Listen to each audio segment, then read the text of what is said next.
अकबर और बीरबल की कहानी में आपका स्वागत है। यह बात तब की है जब शहंशाह अकबर और बीरबल की पहली मुलाकात हुई थी। उस समय सभी बीरबल को महेश दास के नाम से जानते थे। एक दिन शहंशाह अकबर बाजार में महेश दास की होशियार से खुश होकर उसे अपने दरबार में इनाम देने के लिए बुलाते हैं और निशानी के तौर पर अपनी अंगूठी देते हैं।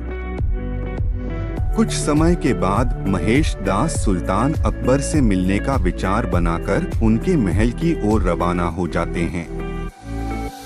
वहां पहुंचकर महेश दास देखते हैं कि महल के बाहर बहुत लंबी लाइन लगी हुई है और दरबान हर व्यक्ति से कुछ न कुछ लेकर ही उन्हें अंदर जाने दे रहा है।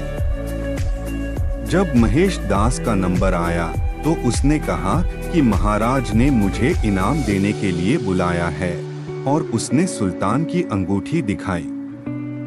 दरबान के मन में लालच आ गया और उसने कहा कि मैं तुम्हें एक ही शर्त पर अंदर जाने दूंगा, अगर तुम मुझे इनाम में से आधा हिस्सा दो। तो दरबान की बात सुनकर महेश दास ने कुछ सोचा और उसकी बात मानकर महल में चले गए।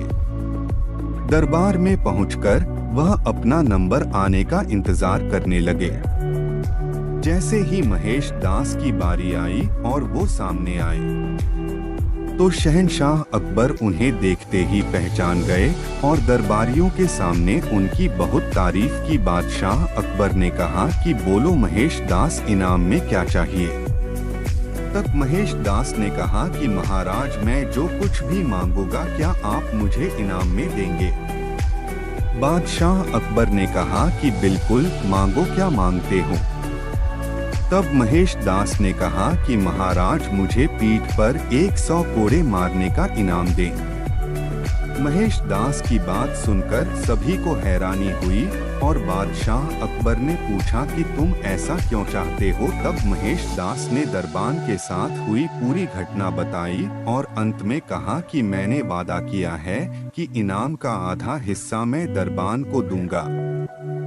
तब अकबर ने गुस्से में आकर दरबान को 100 कोड़े लगवाए और महेश दास की होशियारी देखकर अपने दरबार में मुख्य सलाहकार के रूप में रख लिया। इसके बाद अकबर ने उनका नाम बदलकर महेश दास से बीरबल कर दिया।